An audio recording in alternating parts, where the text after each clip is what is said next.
just in time, because, you have those moments where you're sitting there and you're wondering if you'd forgotten something. Well, yeah, I'd forgotten something. And it was the idea that I hadn't clicked on something. And that was true. Morning, Coco. You almost got to see my weekly allowance of that banner. I was that close to forgetting that I had activated that and had not turned it off. And, yeah, Coco, we'll get into it. There's a lot to get into this morning. We'll get into Atlanta United here in the first 20 minutes, and then obviously it'll be kind of the underlying thing when we don't have our guests. Bart Keeler coming on after opening kickoff, brought to us by our friends at Kickoff Coffee to talk about the U.S. men's national team, talk about Gold Cup. And Bart has brought, or is bringing, since he's not physically here right now, Bart is bringing his Gold Cup Yearbook with him. We're going to be looking at basically the equivalent of senior superlatives. His all-starting 11, since we now know who the final is. And it's not the United States. Bart talked about that yesterday. So Bart's bringing his yearbook in, all the good, the bad, the photos, all of the teacher notes, all that kind of stuff. So it's going to be everything that is wrapping up as we head into the final for the Gold Cup, with the U.S. losing yesterday in penalties and had to play 120 minutes back-to-back matches, plus travel, all that kind of stuff. And you could tell in PK's Jesus Ferreira looked gassed. Christian Roldan, gassed. So we'll get into that. Obviously, Atlanta United last night losing 2-0 to New England. We'll go through the numbers on that throughout the show. Obviously, guys, whatever you want to talk about on the Twitch pitch, it's ready to go. And like I said, we'll talk about it here early a little bit to kind of get through it. Last night in Major League Soccer, Philadelphia and Nashville had a bit of a to-do. They had some disagreements, 3 red cards in the match late, and Nashville kind of got dragged down into what we see Philadelphia do, trying to be overly physical and exert themselves, and so now they'll be without a couple of folks for their next match. No Daniel Lovitz and no Shaq Moore, when Shaq Moore and Julian Carranza, who will not be available for Philly in their next match, decided to think that it was Mid-South Wrestling, or, yeah, because I don't think the studio was in Nashville, but yeah, we'll go Mid-South Wrestling because it was in Memphis. And tried to do Shaq Moore tried to do a hip toss, and then Julian Carranza, because he wouldn't flip over, tried to get into a collar and elbow lockup and try to figure out what to do from there. So 3 reds in 90 plus, or 2 reds in 90 plus, 3 in the overall, and Nashville loses last night. And so has Nashville being found out? Is the work with Hani Mukhtar in the Qatari Super League? Can Nashville take an offer like that? Can they afford not to have Hani Mukhtar around and reinvest? Thank you, Ropes. Good morning. It was a 2-1. I'm talking the Nashville match. Nashville was 2-0. But yeah, it was a 2-1 game. It was a 2-1 game in New England last night. 2-0 with Nashville and Philly. Machop Chol, you got to give Chop a boatload of credit. And the guys did not quit down 2-0. Bruce Arena said, let me get Bruce's comments. I think we saw 3 great performances tonight. Georgi Petrovic, Thiago Almada, and Carlos Gil. Outstanding play by those 3 players. Georgi kept us in the game in the second half. He was very good. Yes, that is absolutely 120% correct. We'll get into the stats also as a part of it. And, Matt Polster hits an absolute screamer from outside the 18. Brad Gazan is screened. And then Carlos Gil in the first half was the rested Carlos Gil that we're used to seeing. And nutmegs Santi Sosa towards center circle, and then just has an absolutely gorgeous ball to set up goal number 2. And then after 11 minutes, Atlanta United's fighting uphill, and they did get the one at the death with Machop Chol. Getting into the stats, it was 53-47 Atlanta, 24 shots for Atlanta United last night, 11 of them on target, and 5 blocks for the Revs. More corners for Atlanta United, 7-5. And, Alex Chilowitz decided not to call a whole lot. didn't use his whistle except maybe to signify the end of half and end of match. 14 fouls total. 9 of them called on the Revs. 14 fouls, 3 yellows. Interesting ratio there. 5 big chances for Atlanta United last night. Shots inside the box, 15. And shots outside the box, 9. Petrovic came up big with 10 saves last night. 10 saves. And Atlanta United won 60% of the duels. Even on tackles at 13, 14 interceptions for the Revs compared to 6 for Atlanta United, 11-10 on your clearances. So, you tip your hat to New England, you move on to Orlando. And you look at the lineups and the minutes, and we can talk about it more tomorrow, obviously, as we get ready for the purple team. By the way, reminder, Reverb by Hard Rock, 1 o'clock. The pre-kickoff with Jason and myself and any of you guys that want to wander in. Reverb by Hard Rock, 1 o'clock, before the supporters group tailgate opens up at 2:30. So it gives you a chance to come and see us, talk about the purple team, talk about Atlanta United, see us and see what's going on. Then when we're over, head down the hill, head into the supporters section. I know Abby's got to work on ice cream, but we'll be at Reverb at Hard Rock, 1 o'clock. From 1 to 2, we'll be talking about Atlanta United and the purple team. So we'll be getting into all of that. Yes, Abby's got lot duty from 1 to 2:15. So for those of you that don't have lot duty and would like to maybe perhaps take details to Abby, come and see us at Reverb at Hard Rock up the hill right next to Mercedes-Benz Stadium. SDH and Reverb by Hard Rock from 1 to 2 on your Saturday before a very big day. First sneeze of the morning. Good work. All right, so starting lineup was once again the 5-3-2, and then when they had to change formations when New England was sitting on a lead, you kind of got to it took a little while for that to get turned over as well. Abram, Purata, Hernandez, Lennon, Wiley, Sadic, Sosa, Wolf, Almada, Berry. Thiago Almada last night punched an 8.9 in SofaScore. 5 shots on target, 3 blocks, 8 out of 10 on his dribbles, 85 touches last night for Thiago Almada, 45 of 54 passing at 83%, 6 key passes, 2 crosses, 5 of 9 on his long balls, 1 big chance created, 11 of 16 on duels, was fouled 3 times, 8.9 last night for Thiago Almada and SofaScore. So, no, obviously did not have Giacomakis available. And once again, the whole idea there was week to week. He was questionable going in. So, biggest thing to make sure that he's there for the home match. 1 of 2 on the road. You got your 3 points in Montreal. I know you would have obviously liked more than that, but once again, you just kind of tip your hat to New England with the 2 goals early on, the goal from Polster and just the imagination that we get to see and ability from Carlos Hill. Carlos Hill, by the way, punched an 8.2 last night. A bunch of 6s and 7s for Atlanta United. Ronald Hernandez, Brooks Lennon got 7s. Everybody else got 6s. Amar Sadic had a high 6 last night. And looking at the minutes in the match, once again, halftime, you tried to get some fresh legs in there. Tyler Wolf played 45.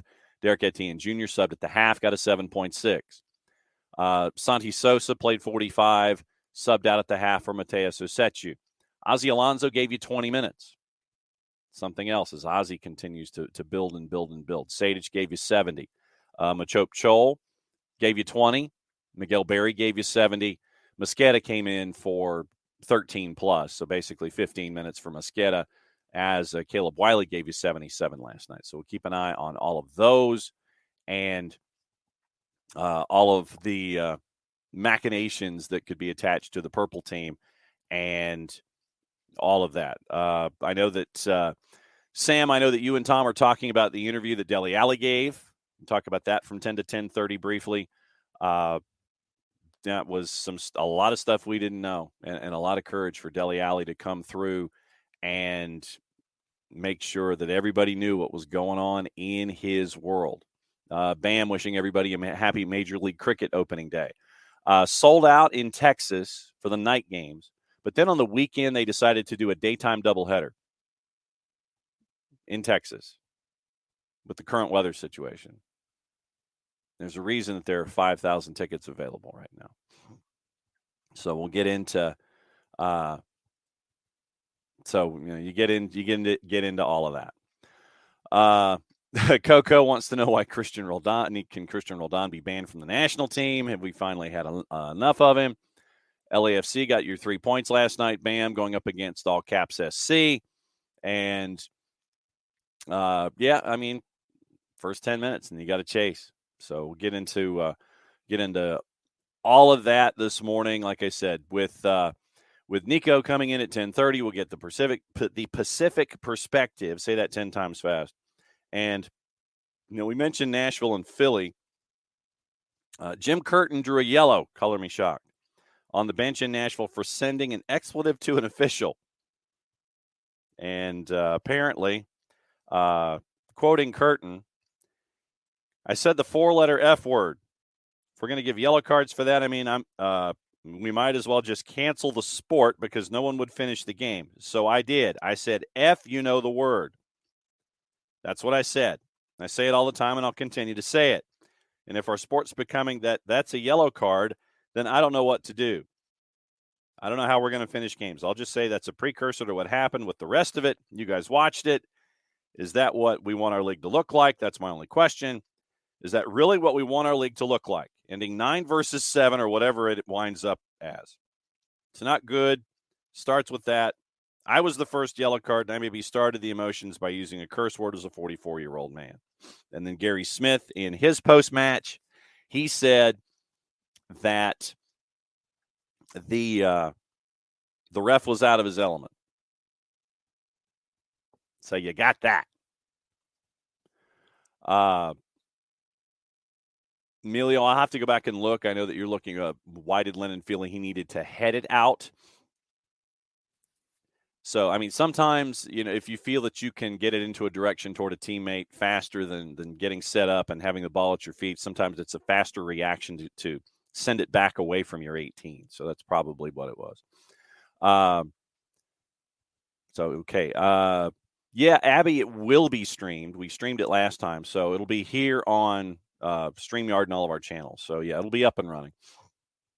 So we'll keep an eye on all of that stuff. So there's plenty.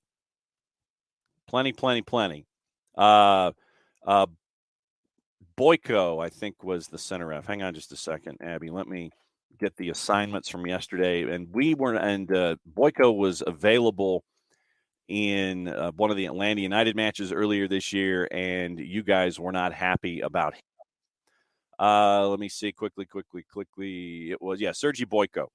Corey Rockwell was your AR, and Joshua Encarnacion was your fourth. But, Sergi Boyko is not winning any fans when it comes to what is going on in Major League Soccer. So, 9:20, that's opening kickoff, brought to us by our friends at Kickoff Coffee and kickoffcoffeeco.com. There's your QR code for those of you who are watching on Twitch.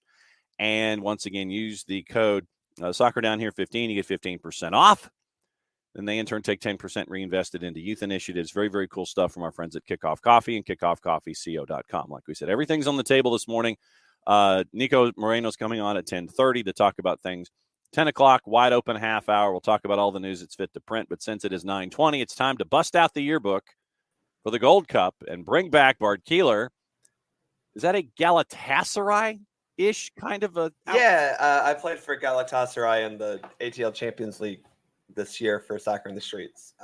It was the first shirt in the drawer when I opened it up this morning. Nothing wrong with the Galatasaray. Yeah. Because I admit that when I have friends and family that will go to the nether regions of the planet and actually will break the territorial bond and go shopping and go traveling. Hey, go get me something. We had some friends who went to Turkey and they actually went into the shops and the malls and things, and they got me a Wesley Sneijder Galatasaray. Oh wow! So I was like, yeah, cool. And they have no clue about soccer. They're just like, we want soccer. We want something soccer for a friend of ours back home, and so they were directed to this stack, and it's like here. And so they're like, okay, cool, fine. So, a Wesley Sneijder Galatasaray jersey. is hanging in the stacks. Well, that's cool. Here at Office HD. Bart is back for back-to-back days because we have brought him back to bust out the. Were you a yearbook guy when you were in high school? Did you buy the yearbook? I have. They're in my parents' house, but yeah, I had all the yearbooks. Okay. I also may have been featured in a superlatives spread for my senior year. So you were part of the front end of the comet. You were not the comet's tail. You were the fast part of the comet up front. Yeah, something like that. Okay. So what we wanted to do, because we now know the final two, and I guess we can start. Yeah. And if you wish to blend your senior superlatives for the Gold Cup into the matches from last night, feel free. Once again, United States goes 120 minutes. You could tell they were gassed, especially in PKs. I mean, Ferreira's legs, he was hurting at the end of the extra 30 and had to be stretchered off. And then he comes back and he's lead off in PKs, and it showed. And goes to PKs. U.S. loses. They don't get to the final, and they will be chasing after third now with the result that happened last night. Yeah, I was obviously disappointed with the result. I think the overall performance wasn't fantastic, but when you look at the fact that this is Panama's best team with a coach who's been there for a while, and they're playing really well in this tournament, I can stomach it a little more.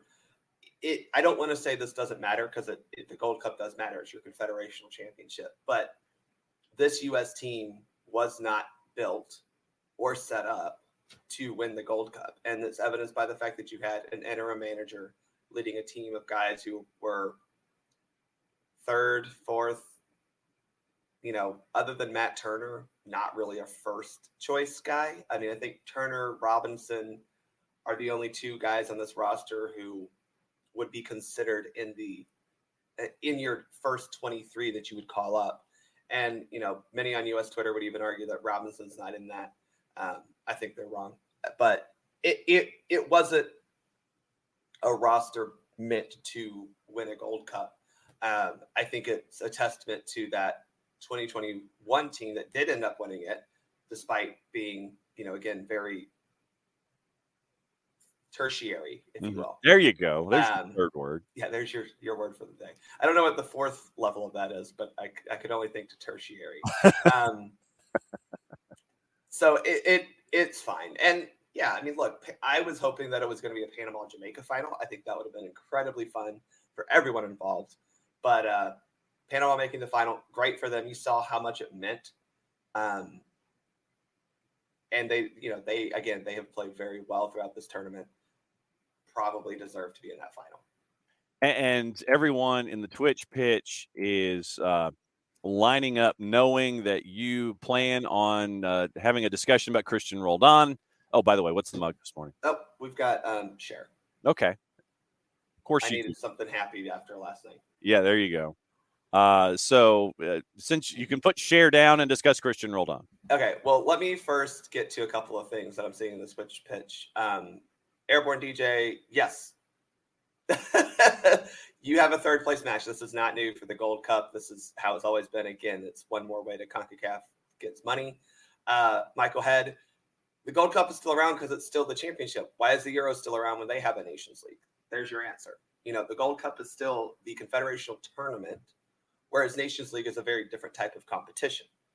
The Nations League and Gold Cup, unfortunately, were run together in 2021 because of this thing called COVID, which did exist despite what some people try to say. And unfortunately, that pushed the Gold Cup and the Nations League into the same summer in 2021. Then we had this thing called a Blood Money World Cup in November, and that pushed Nations League windows back as well. Had the World Cup, been in the summer of 2022, Nations League probably would have been in earlier this year sometime. I don't know exactly when, probably March or April, probably April, that window. Next year, 2024, we have another Nations League because CONCACAF loves them a competition. They love them some money too. and that'll be in March 2024. So hopefully we don't really have this issue again where we're looking at. I mean, Canada had to do it. Mexico did it to an extent.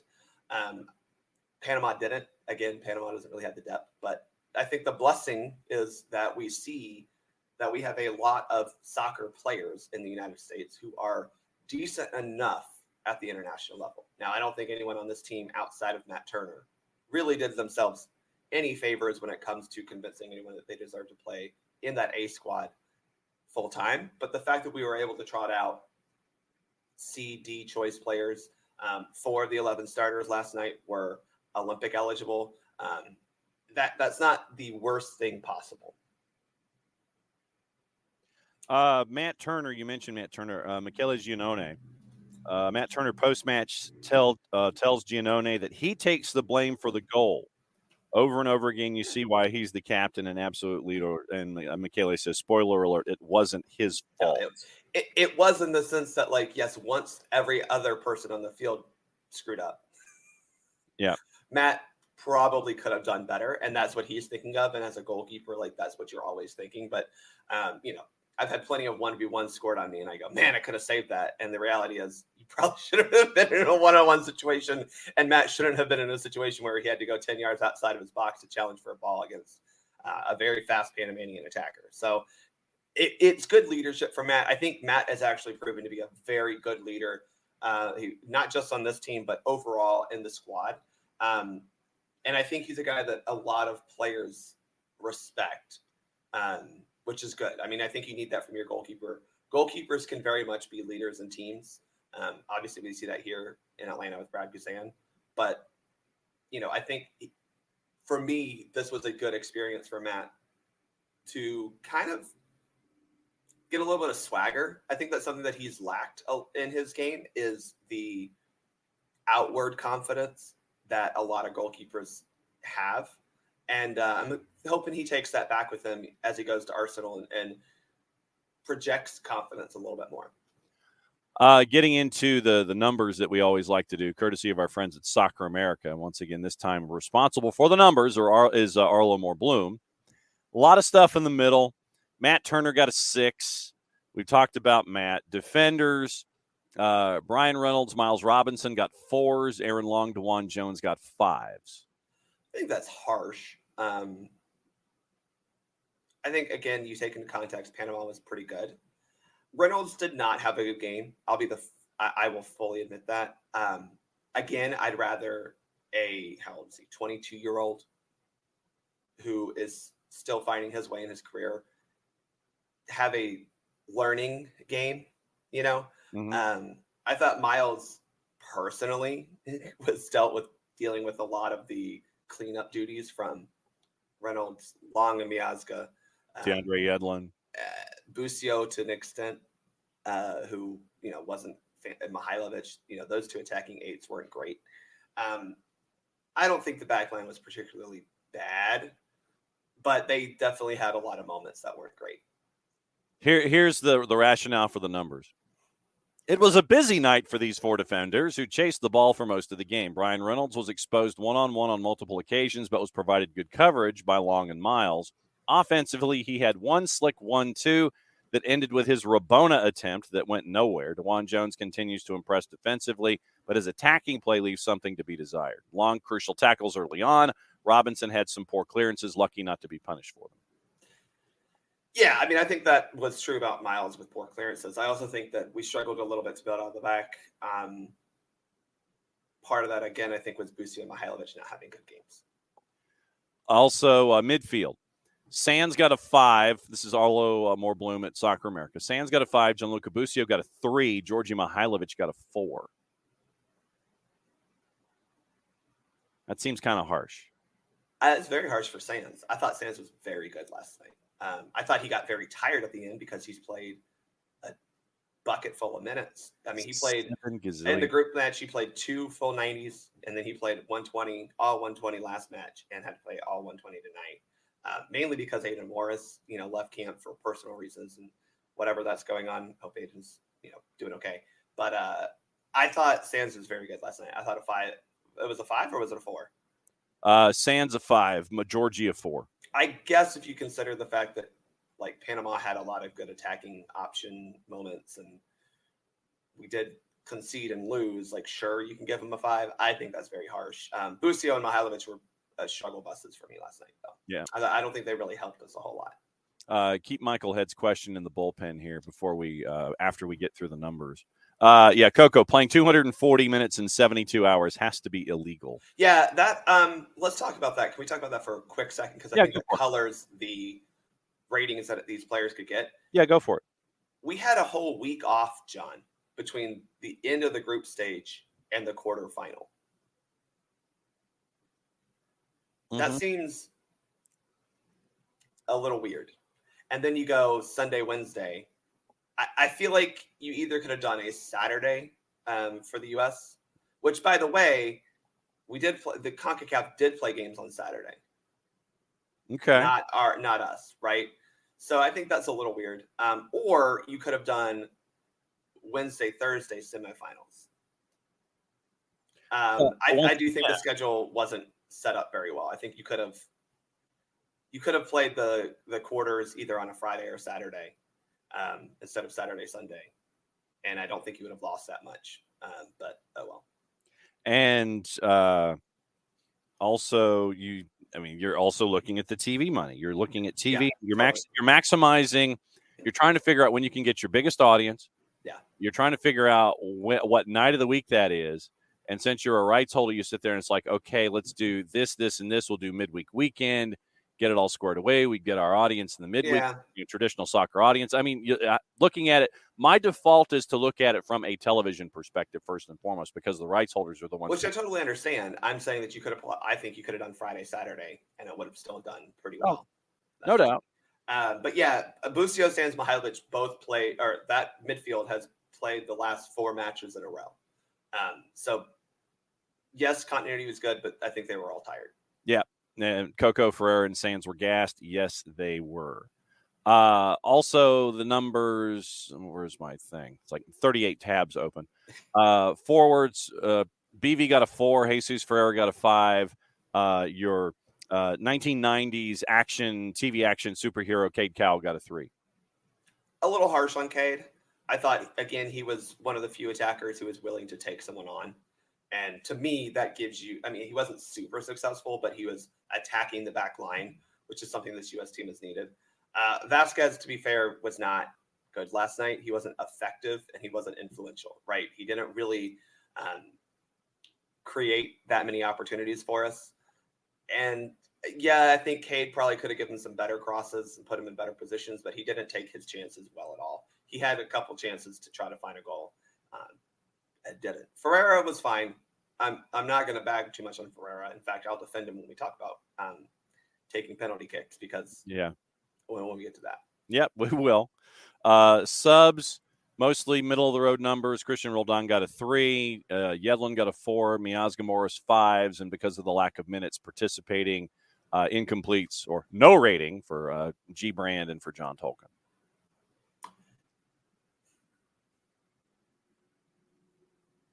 I will talk about everyone else but Roldan. Miazga actually I thought was pretty decent. He got burned, which is to expected for Matt Miazga. He's not fast. Yeah. He just isn't. But I thought he was pretty decent. Great penalty take. I actually am sad we haven't seen more of Tolkien this tournament.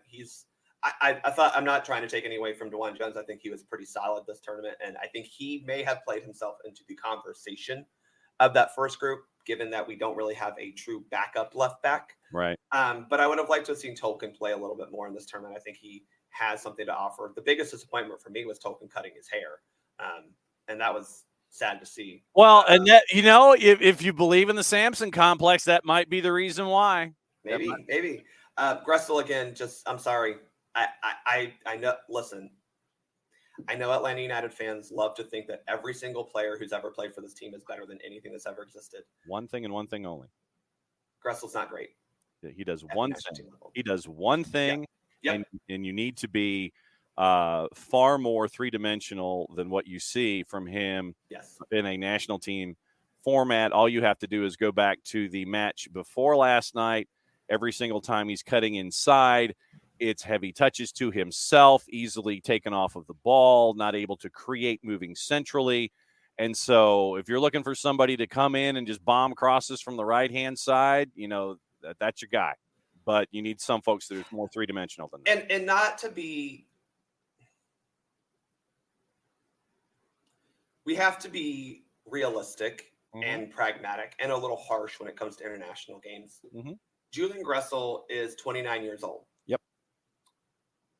This is a man who has developed as much as he's going to develop as a soccer player. He's not gaining any new skills. He's not going to radically become faster. That's for sure. He is who he is. He's a very good MLS player. I think that's absolutely true. But why are we investing this amount of time into Julian Gressel at 29 years old, who is very unlikely to help us in 2026 or beyond? I just don't see how he gets into the, right. When we could have brought in, I think, a guy like Nico Giacchini, who, by the way, played in 2021 at that Gold Cup and has played very well for St. Louis this year, offers some versatility both on the wing and at striker, and has shown the ability to actually take players on 1v1 and beat them.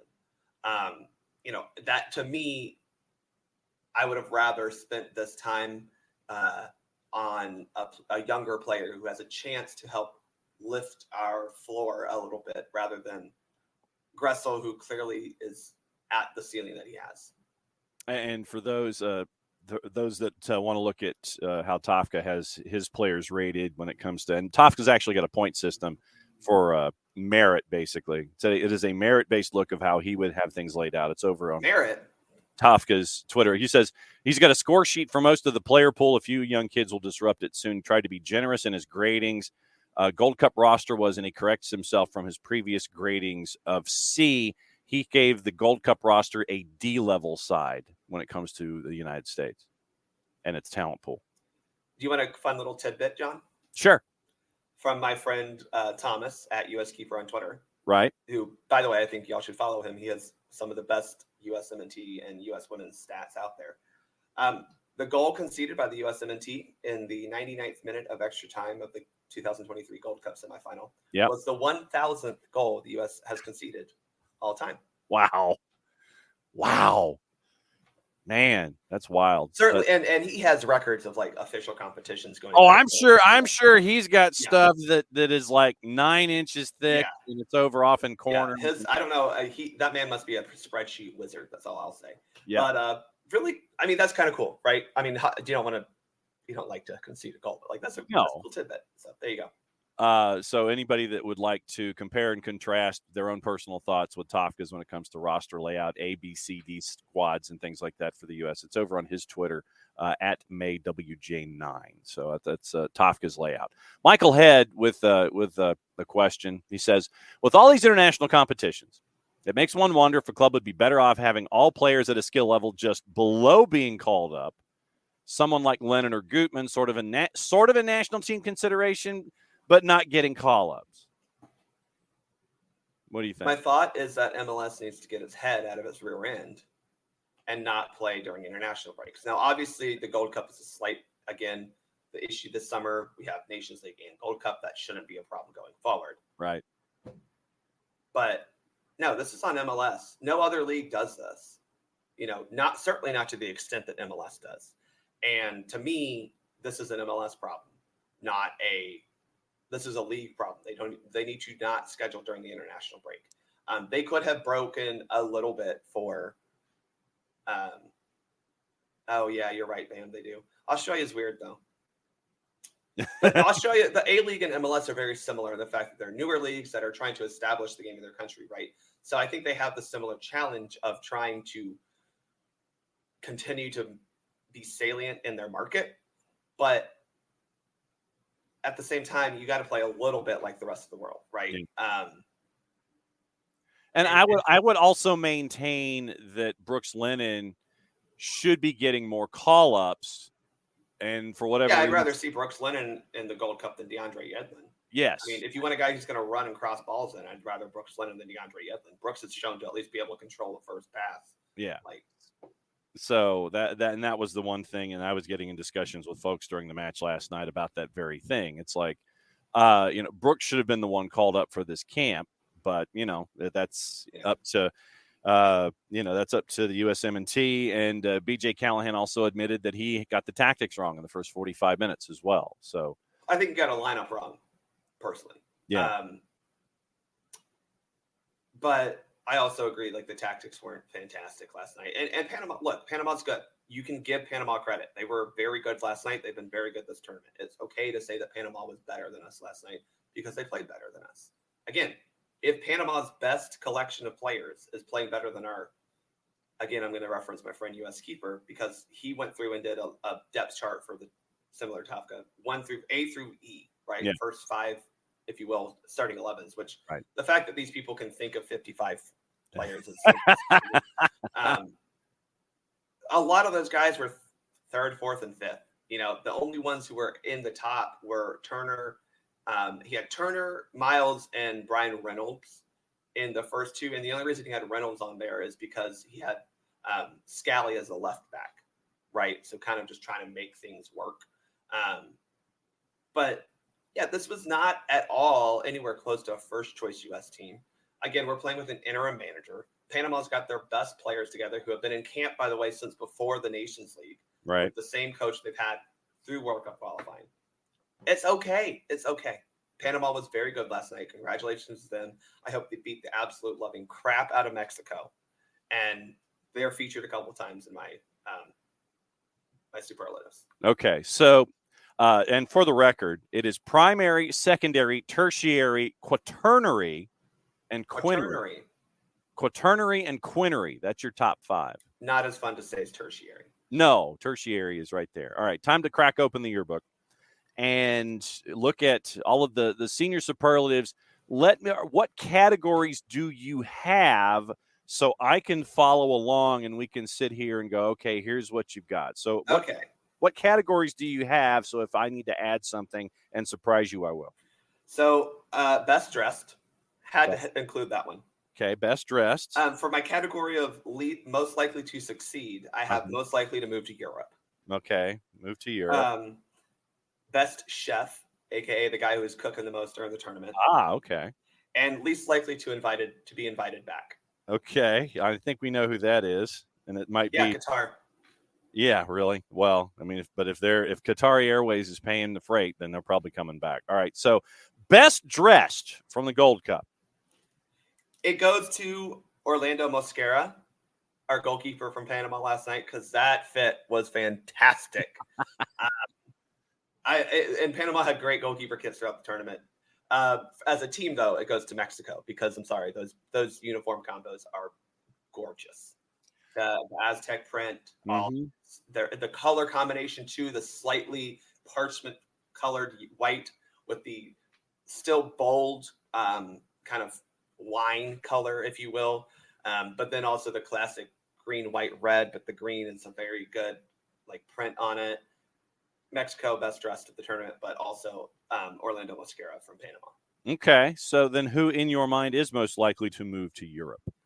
So I have 3 guys on here, kind of cheating a little bit, but I have the ones that I think from not the U.S., Ishmael Diaz and Alberto Carrasquilla. I think those guys proved last night that they're very good, right? I think Diaz has actually done really good looking at his stats from the Peruvian League. Mm-hmm. Yeah, Peru. Universidad Católica. Universidad Católica. Yeah. I think he could move to maybe not Europe necessarily, but I think he could be very good in a Brazil-Argentina league, if not one of the lower leagues in Europe, I don't know, looking at Belgium or possibly one of the kind of those Balkan leagues. I mean, I think one of the Red Stars might be useful for him. Okay. I think he could be very good. And I think Carrasquilla, same thing. I thought he played very well throughout the tournament. He was the best player for Panama last night.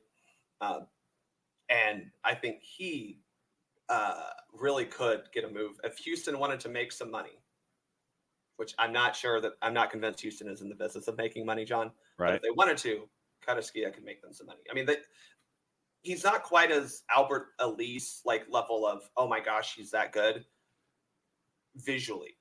But I think when you actually look at his game, he can do that. Unfortunately, he just plays for a bad Houston team. Well, I mean, Ben Olsen, year one, they're doing better than they have been in the past. I agree. They're still bad. Yeah.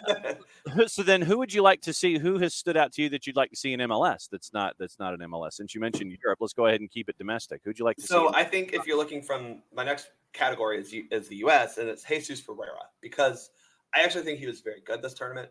And obviously the narrative around him is negative in the sense that most people say he can only do it against a Caribbean nation.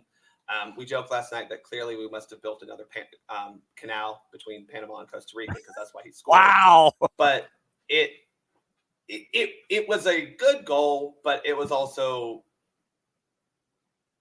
he wasn't super effective against them, and then he misses his penalty, which again I don't think is totally on him. I don't know why he was taking it first, but I think Ferreira needs a move to Europe. Yeah.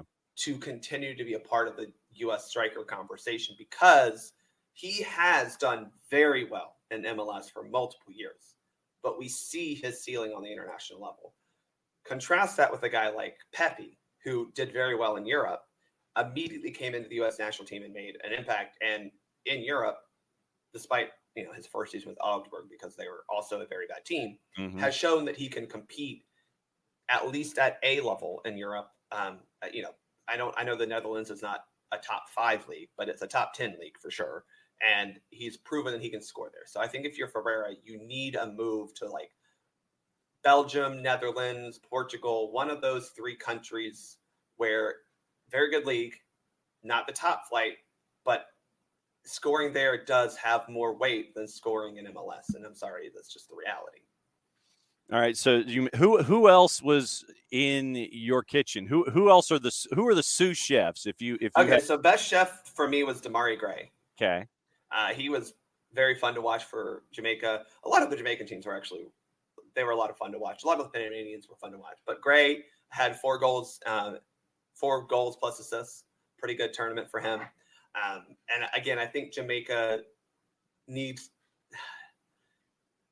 It was a bummer for them to go out the way that they did last night because 2-0 to Mexico, probably a little unfair for how they've played all tournament, but Jamaica needs to continue to get guys like Gray to come back and play for them if they want to be a serious contender for the 2026 World Cup. They've also got to figure out how to get their heads screwed on straight and make sure.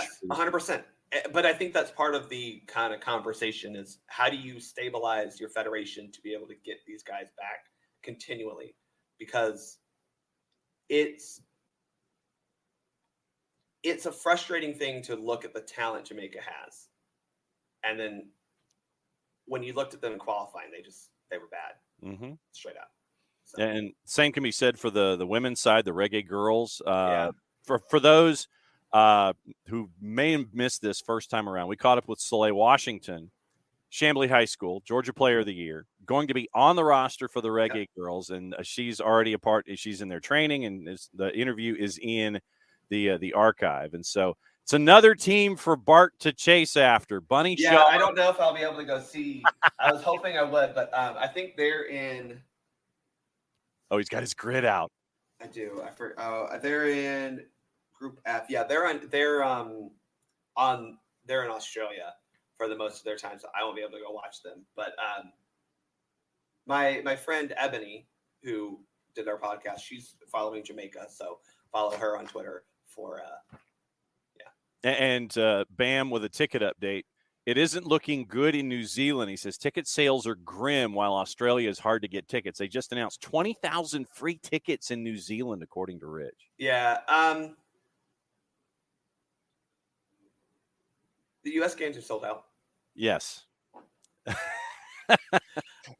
I don't mean this disparagingly against New Zealand because I'm very excited to go there, but clearly it's not a very populated nation.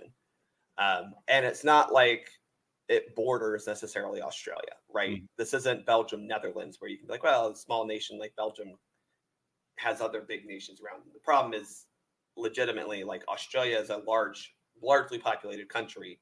New Zealand is not. And it's not like you just drive on over to New Zealand and get there. It is a significantly long flight from what I've learned. So, yeah, damn, I think Australia, but I think that's why New Zealand was tacked on, though, is to give Oceania a World Cup, right? Yeah. Otherwise, they're just not getting it. I'm excited to visit the stadiums. I'm really excited to go visit the stadium in Auckland. I was hoping that I could go to Christchurch, but I don't think that's going to happen. But I'm really excited to go visit Eden Park in Auckland. Yeah, it's unfortunate, but I'm not. There are definite reasons. Listen, it's not like it was like sellouts everywhere in France either. So, all right. So now let's see. Just to right now, and Bam, I'm going. I'll be in Wellington for the Cake Tin. Nice. Yeah. All right. So what I've done is I've gone to one of those websites that gives you that is an overseer. It is a compositor of all of the ideas for flights and tickets and things and hotels and all of that. They are a composite element when it comes to finding appropriate flights and things like that. So I just put in a random departure date of the 27th of July. And I'm saying that I'm leaving and coming back here to SDH on the 6th of August, just to give it some space, just to enjoy the experience. From Atlanta to Wellington International Airport, WLG, for those of you who are following, as we workshop this, because Abby was mentioning the cost of how things are. And so it is hotels, and I don't want hotels. I want flights, people. I'm looking. Well, I paid about in total from Atlanta to LA to Sydney to Wellington. That's my flight path. 1,800. Okay. And that was budget shopping and also ordering months ahead. Okay. Yeah. It could get up to 2,000, probably more if you're flying Delta first, like Delta good stuff. We're not flying Delta. Yep. Who are you flying? Well, we're flying Fiji Airways from LA to Sydney. So, again, we definitely went for cheaper options. But the Delta ones from LA to Sydney or LA to Wellington were expensive, 2,000 plus. So, they're expensive. You're right, Abby. Like, they're expensive. The hotels I've found aren't that expensive. So, Bam, I don't know if you could help me out here if there's Aussie rules going on during that time. I'd love to see a game.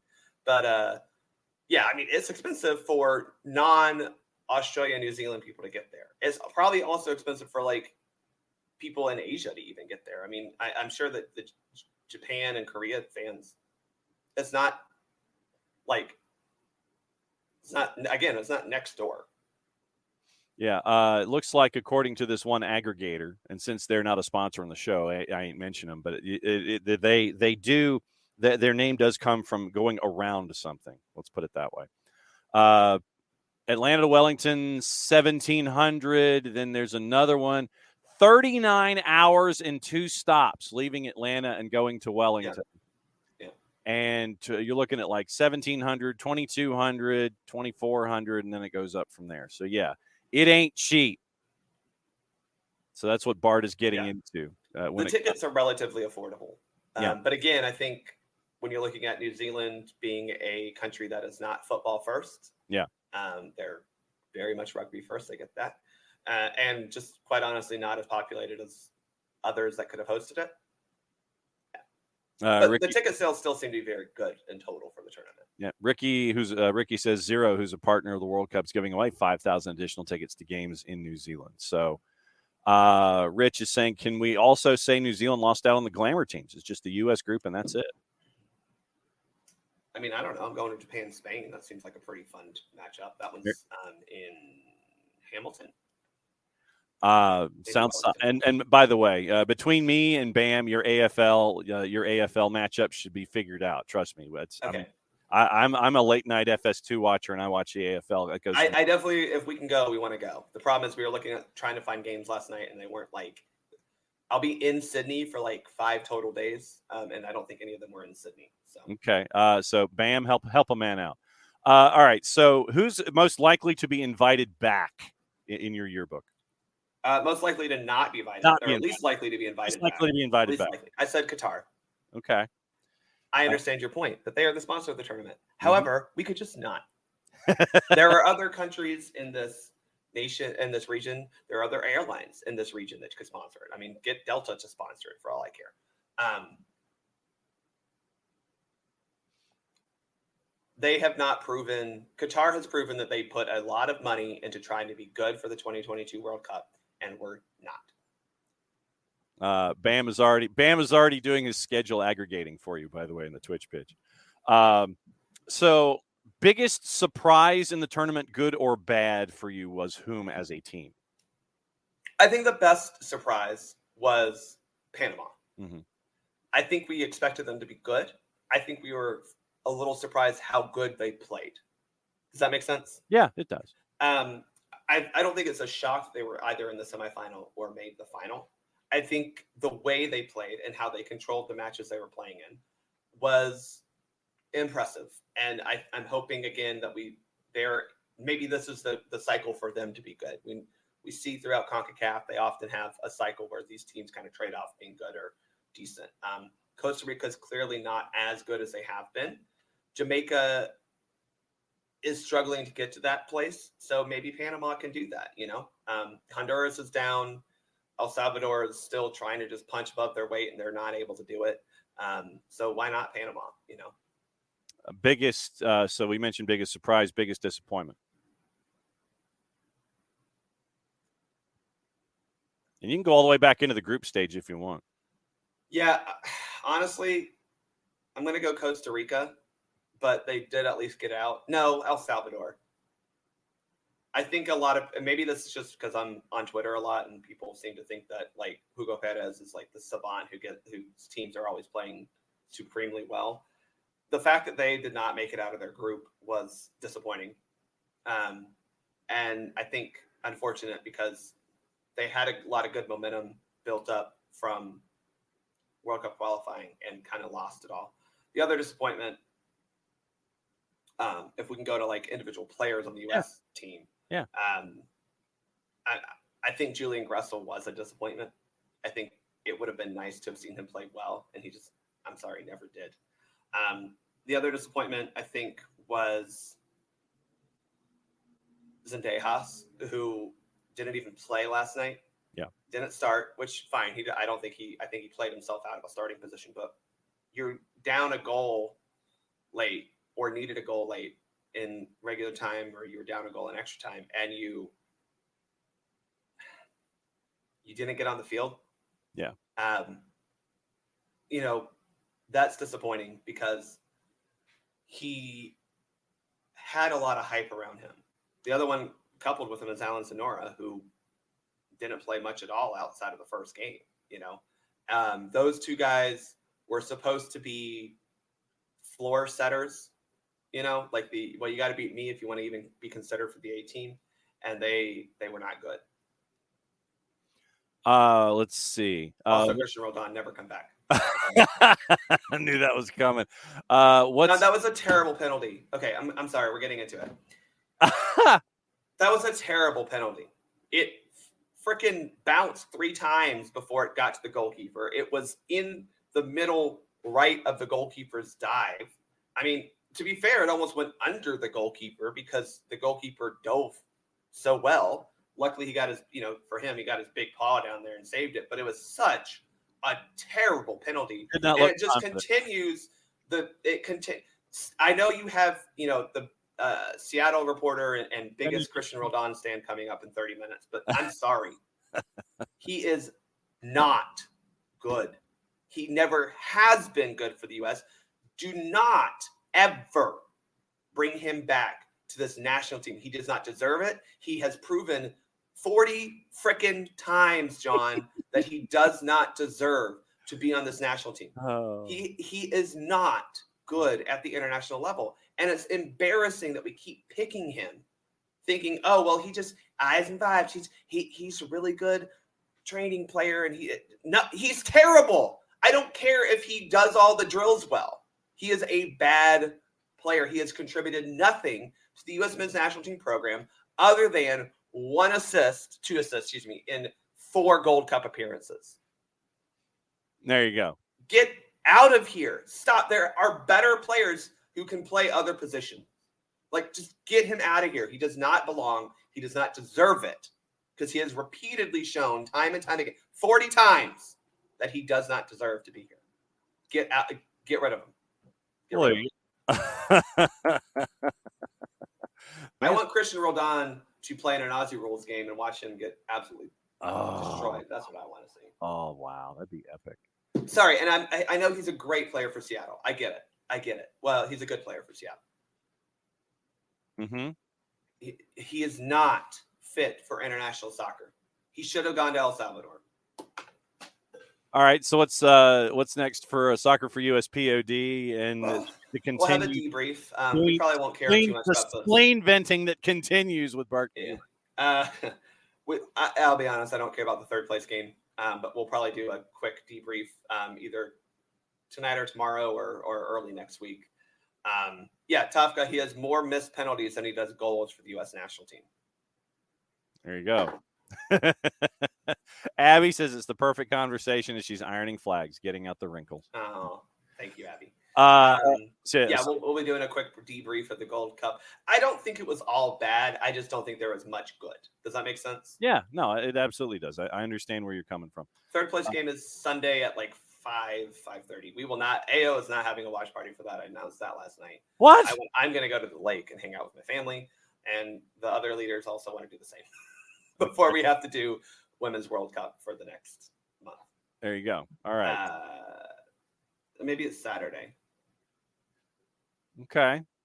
We'll figure it out. I don't know. It's sometime. It exists. I'm pretty sure it exists. Yeah, it exists. I want to make money. Of course. All right. So go do your stuff, Bart. Thanks for hanging out. Thank you all. Enjoy your rest of your day. Enjoy the conversation with Seattle man and how his two, I guess Morris got an assist, but he did. The header that led to the goal. Yeah. So obviously then we'll get ready. We have to plug the 21st, don't we? Yeah. So next Friday, we're almost a week away. Next Friday, July 21st, party starts at 7. Game kicks off at 9. USA versus Vietnam at Wild Heaven West End. We have the Gardner Room will be open for anyone. Wild Heaven has created a special beer for the event called Mia, Brandy, Carly, and Abby. Check that out. It'll be nice. And we'll have a live show of soccer down here as well. So 7 o'clock, Wild Heaven West End is free and open. If you want to secure yourself a seat, a free beer, and some appetizers, then the VIP option is available, $25. Go to AO Atlanta on any of the socials to find out more. There you go. What he said. So, Bart, you enjoy the rest of your day. We'll catch up with you soon, my friend. Bye, y'all. We didn't even get into reffing down here. Man. What reffing down here do you want to get into? I got time. I ain't got nothing else.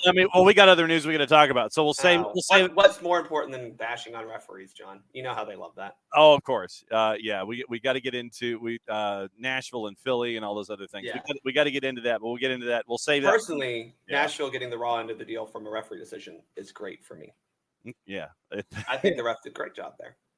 And so that means that it's 2 players out for Nashville next go around, and Julian Carranza, as Carranza and Shaq Moore tried to go Monday Night Raw on it. So we'll catch up with you next week. All right. Bye, y'all. Bye. That's Bart.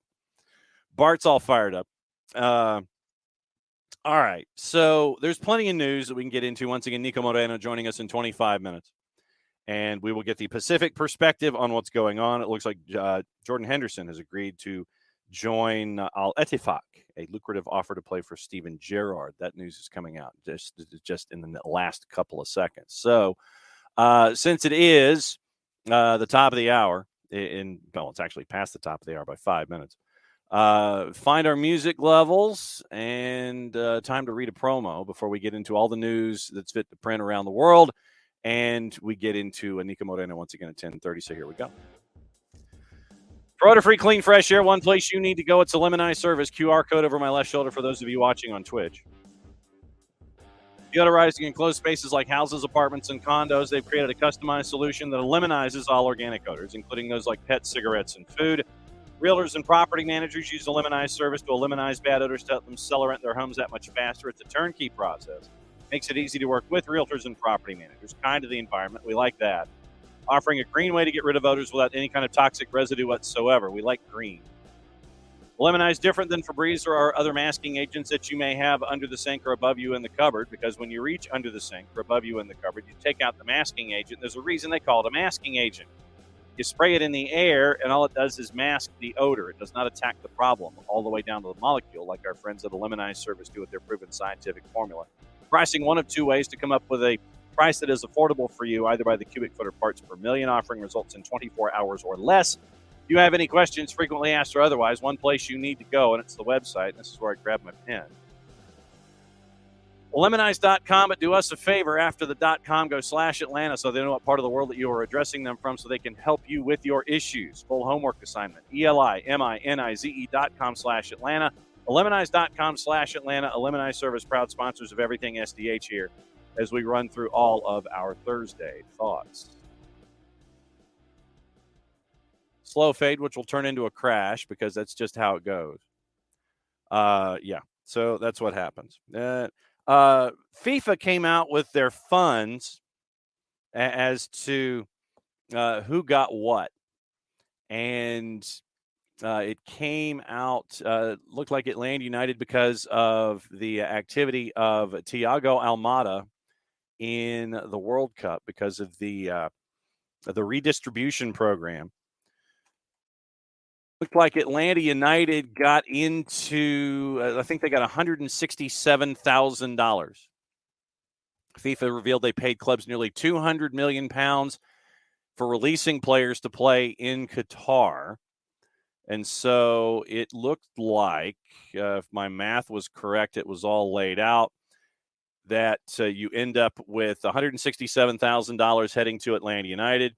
CF Montreal, the third highest earner from CONCACAF, biggest earner among all MLS clubs.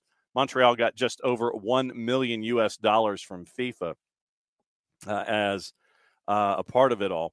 Real Madrid got almost €3.5 million from FIFA for their players' participation in the World Cup. But you also look at what's been going on with Real Madrid, and our friends at the Telegraph let us know that it appears Real Madrid has to account for basically about 100 and something or €122 million from Sam Wallace over at the Telegraph. And I know this will shock you.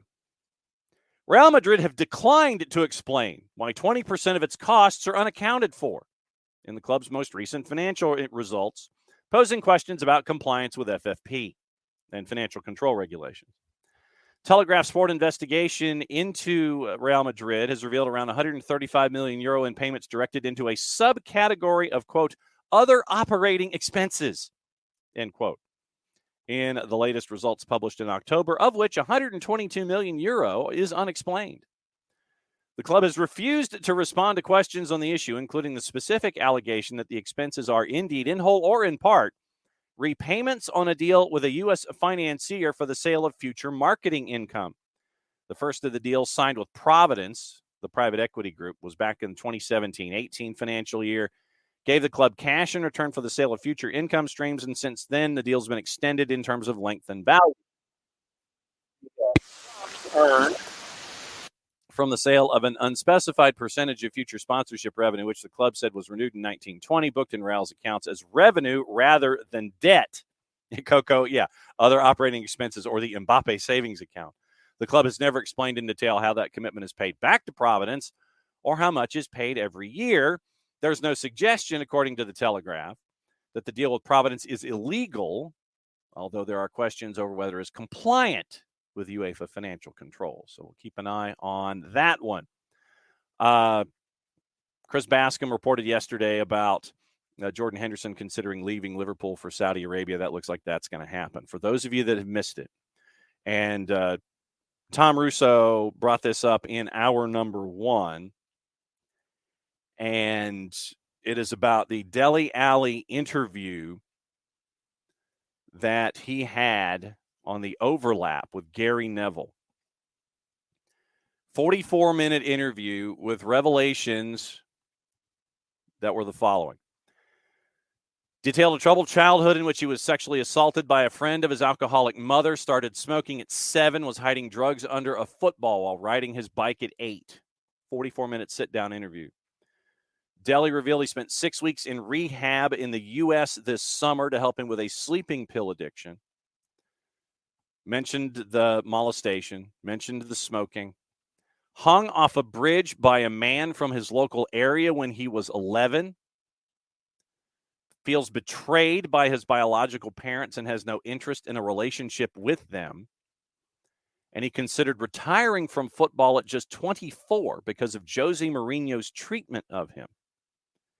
And obviously he's had a tremendous outpouring of support. And on his sleeping pills addiction, he says he was taking sleeping pills to deal with his trauma rather than dealing with the root of the problems. And I mean, my troubles this is a direct quote, have been going on for a long time. I think without me realizing it, the things I was doing to numb the feelings I had. I mean, I didn't realize I was doing it for that purpose, whether it would be drinking or whatever. The things a lot of people do, but if you abuse it and use it in the wrong way and you're not actually doing it for the pleasure, you're doing it to try to chase something or hide from something, it can obviously damage you a lot. So it started with that, and then I got addicted to sleeping tablets, and it's probably a problem, that not only I have. I think it's something that going around more people realize in football. On rehab, he says he decided to check into a rehab facility to help with his mental health. So when he came back from Turkey, he came in, found out he needed an operation. He says he was in a bad place mentally, decided to go to a modern-day rehab facility for mental health. Quote, they deal with like addiction, mental health, and trauma because it was something I felt like it was time for. I think with things like that, you can't be told to go there. I think you have to know. And you have to make the decision yourself. Otherwise, it's not going to work. And yeah, to be honest, I was caught in a bad cycle. I was relying on things that were doing me harm. And yeah, I think I was waking up every day and I was winning the fight, going into training, smiling, showing I was happy. But inside, I was definitely losing the battle. And it was time for me to change it because when I got injured, they told me I needed surgery. I could feel the feelings I had when the cycle begins, and I didn't want it to happen anymore. So I went there. I went there for 6 weeks, and Everton were amazing about it. Supported me 100%, and I'll be grateful to them forever. I think whatever happens in the future, for them to be so open and honest and understanding, I think I couldn't have asked for anything more in that time when I was probably making the biggest decision of my life, something I was scared to do, but I'm happy I've done it. And to be honest, I couldn't have expected it to go the way it did. The retirement stuff with Jose Mourinho, quote, hard to pinpoint one exact moment. Probably the saddest moment for me was when Mourinho was manager. I think I was 24. I remember there was one session, like one morning I woke up, I had to go to training, and this is when he'd stopped playing me, and I was in a bad place. I remember just looking in the mirror. I mean, it sounds dramatic, but I was literally staring in the mirror, and I was asking if I could retire now at 24, doing the thing I love. For me, that was heartbreaking to even have had that thought at 24 to want to retire. It hurt me a lot, and that was another thing that I had to carry. He mentioned managers. And he does go back and talk about Mourinho. He says, I'm glad you asked me about Mourinho calling him lazy in the Amazon documentary series. So that lazy comment, people all love to bring that up. That interview obviously was on Amazon. He called me lazy. That was the day after recovery day. A week later, he apologized to me for calling me lazy because he'd seen me actually train and play. But that wasn't in the documentary. No one spoke up about that because it was only me and him. So requested required reading, if you can find it, or if you can find the video version of it, the whole 44 minutes. I'll post the link to the Telegraph article in the Twitch pitch. But yeah, requested required reading and viewing today is the 44 minutes that Neville spent with Dele Alli when it came to this interview. So a lot of stuff covered by Dele Alli in the interview there. So that's that'll be your requested required reading and or viewing, if you can find a link to it. I'm sure it's on YouTube someplace. Gossip, rumor, and innuendo. Once again, Niko Moreno joining us in about 15 minutes to talk about everything in Major League Soccer from the Pacific perspective. PSG will do everything possible to sign Harry Kane, although his first choice remains Bayern Munich. Barcelona want Manchester City's Bernardo Silva, but their backup plan is Giovanni Lo Celso from Spurs. Inter Milan willing to pay £25 million plus add-ons for Lukaku, although Chelsea value him at 40. Nottingham Forest have followed up their long-standing interest in PSV Eindhoven midfielder Ibrahim Sangare, making him an offer. Willian, considering a second offer to stay at Fulham after his contract expired, also been approached by Nottingham Forest and has attracted offers from Saudi Arabia. 4-letter paper, take the information at your own peril. Liverpool ready to make an offer for Levi Colwill from Chelsea. David De Gea, no word yet. They are trying to figure out individuals that can come in and take over for David De Gea, but no word on a landing spot for De Gea, Abby. Manchester United, Newcastle, Villa interested in Atletico Madrid's forward Joao Felix. West Ham are frustrated by the length of time taken to sell Declan Rice caused by delays in paperwork drawn up by Arsenal lawyers. Everton interested in Moussa Dembele, currently at Unattached FC. And Leicester's Jamie Vardy. Newcastle considering an offer of $30 million from Leicester for Harvey Barnes. And all these are in pounds unless otherwise notified. Nice midfielder Aaron Ramsey received a lucrative offer from a Saudi Arabian club. 3-letter paper. I'll see if I can find the Manchester. There are rumors of replacements, and they're trying to find folks. Let me dig that up at the end of what we see here. Spurs, Pierre-Emile Højbjerg on a long list of potential Atletico Madrid targets.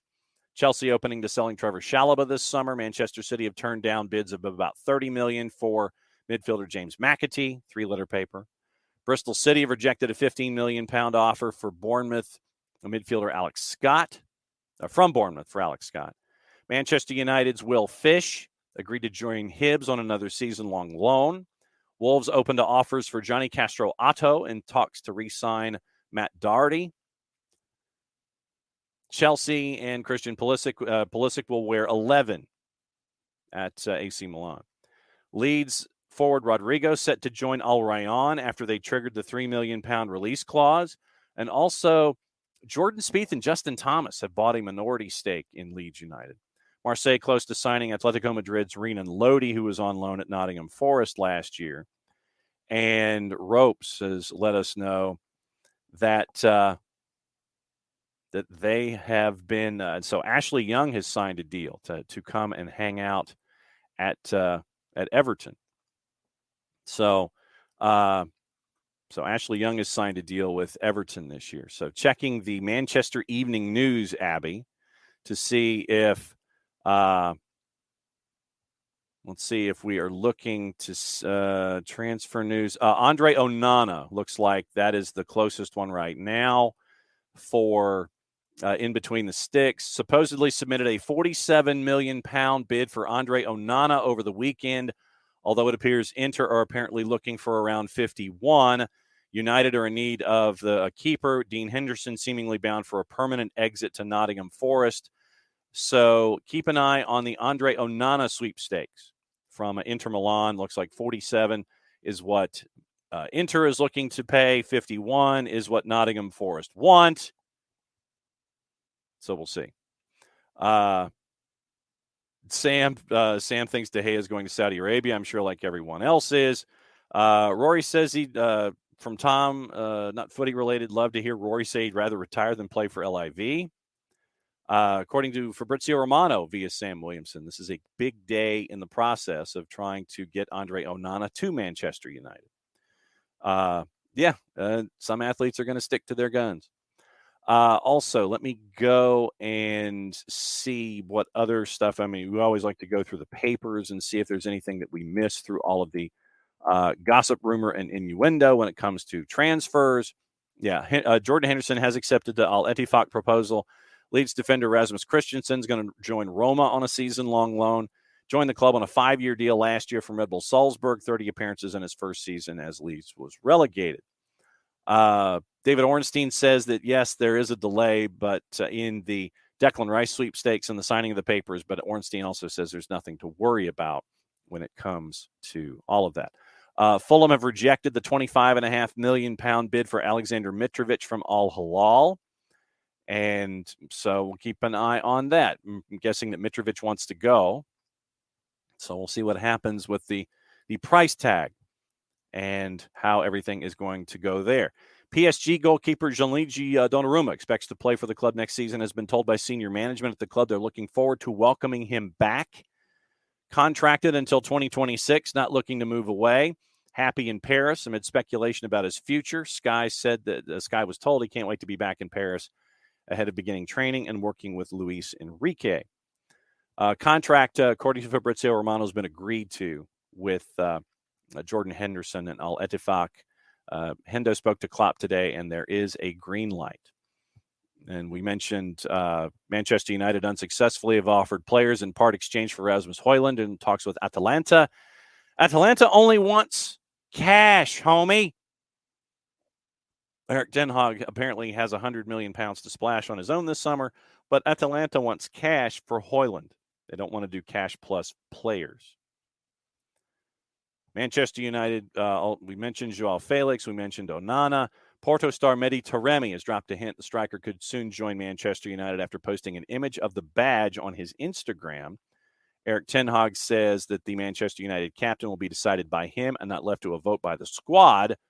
Phil Jones is holding talks with Aris following his exit at Old Trafford once again. That is from the 3-letter paper, so take the information at your own peril. Running through the papers once again, seeing if there's anything that we missed. Daily Mirror says Tottenham are intensifying their efforts to persuade Harry Kane to commit. Newcastle face competition from Celtic in the race to sign Kieran Tierney from Arsenal. Arsenal sporting director Edu has reportedly flown out to Brazil for transfer talks with Grêmio over midfielder Bitelo. Michael Carrick hoping to bring Villa striker Cameron Archer back to Middlesbrough for a second loan stint. Sunderland offering winger Patrick Roberts a new contract, trying to keep him away from clubs in the Premier League.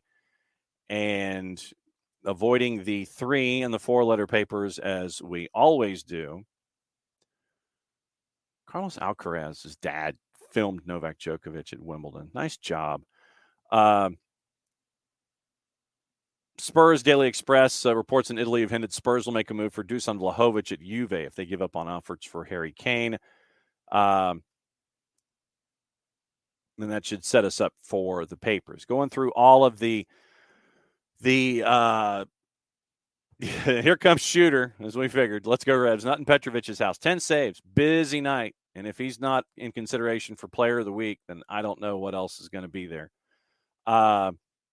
Also from last night in Major League Soccer, once again, Niko Moreno from Pulso Sports in the Soccer Bar joining us in about 7 minutes.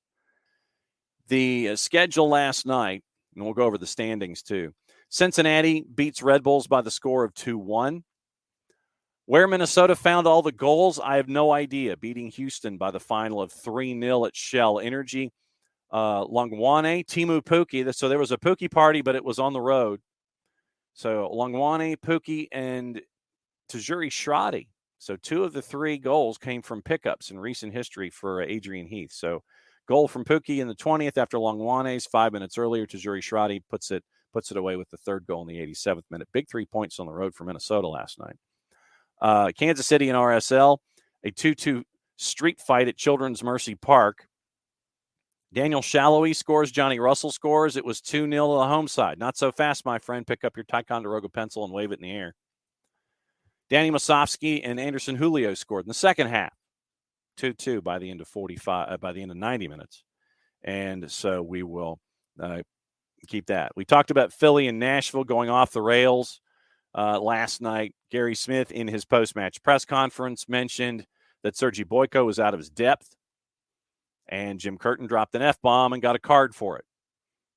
Philly won 2-0. They will be without Julian Carranza next time, and Nashville will be without 2 players themselves. 90 plus 5, and it was Shaq Moore and who was it? And so Nashville's going to be without 2 players on the weekend. So 3 Reds late in the matches, or all in the second half. The Shaq Moore, Julian Carranza Reds were at 90 plus 5. So Nashville's going to be without 2 players going into the weekend. The 45 minutes that was played at Dick's Sporting Goods Park, probably in front of friends and family, ended up in a goalless draw. It was goalless after 45 when they started, goalless after 90 when they finished. Chicago. Where did Chicago come up with 3 goals? Gutierrez, Haile Selassie, who came from Fire 2, and Xherdan Shaqiri. 3 goals in the first 34 minutes. 2 goals in 2 minutes. CF Montreal takes it on the chin again, losing 3-0 on the road at the Spaceship in downtown Chicago. LAFC put 3 on the board against All Caps SC, and they all came in the second half. Goalless after 45. Vela scores in the 72nd. Steep Buke scores in the 82nd. And Sifu scores at 90+2. So 72, 82, and 92. Big win for LAFC with All Caps on the road. San Jose shuts out Seattle at PayPal Park by the final of 2-0. We'll get into this one, obviously. Christian Espinoza with a PK in the 19th. And then Trauco scores in the 65th. 2-0, San Jose in control on that one. And then your late one, Vancouver beats Austin by the final of 2-1. And Vite scores in the first minute. Redis scores early second half to tie it at 1, and then Cordova scores to give Vancouver the win. They had the lead with about 20 to go, and then they closed the door there. And it's a 2-1 final for Vancouver and Austin. Eastern Conference, and we know Eastern Conference is going to be nuts. So after last night, here's what's going on. Cincinnati 8 points clear, but they've been kind of struggling recently. Still haven't lost at home this year. They're 10-0-1, but they're only 4-2-5 away from home. New England's at 40, Nashville's at 38, Philadelphia's at 37, Columbus at 36, Atlanta 35, Orlando at 34. So 4 points separating 3 through 7. It's going to be like this the rest of the way. Trust me. The East is crazy competitive this year. It's going to be like this all year long. DC's at 30 points. Chicago's at 29. That's your playoff bar. Montreal, now at 8-12-2 after 22 matches, is at 26. You have 4 teams at 26 points. None of them currently are in the playoff picture. Montreal is 10th because they have more wins than Red Bulls and Charlotte. Red Bulls are ahead of Charlotte on goal difference. NYC has played 1 more match. They're at 26 points, 5 wins. Toronto FC 3-10-10. They're at 19.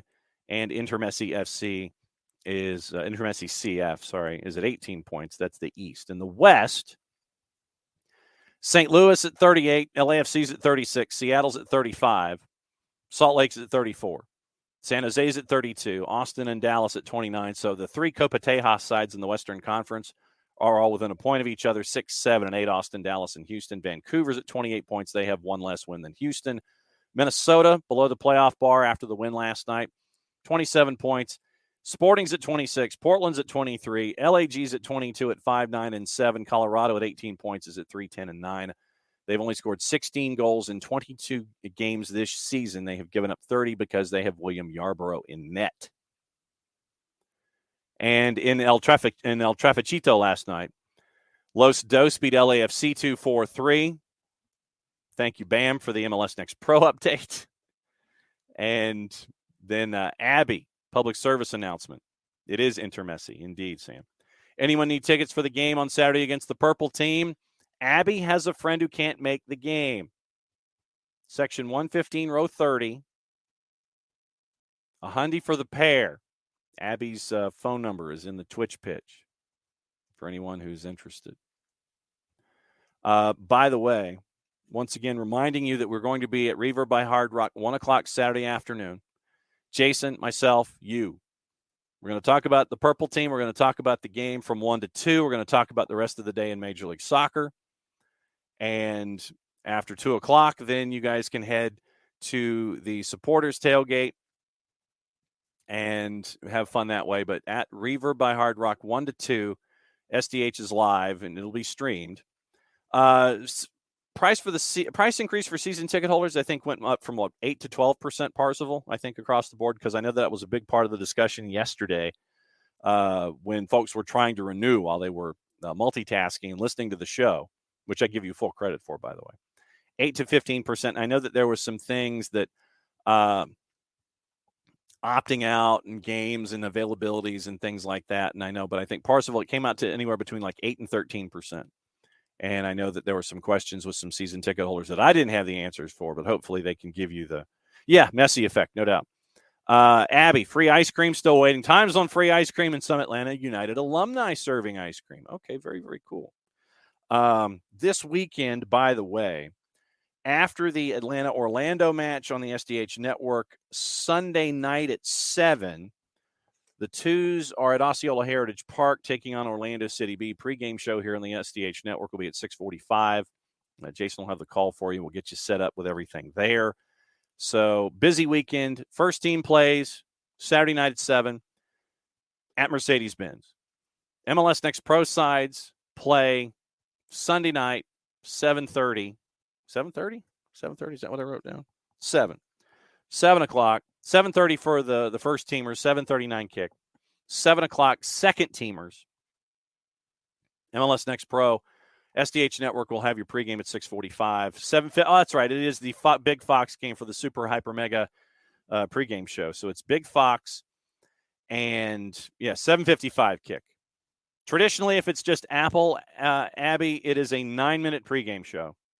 But since it is the Super Hyper Mega Big Fox pregame, 7:55. So 7:55 kick. We're all going to be there a while. It's going to be a great day. Starts with us at 1 o'clock at Reverb by Hard Rock.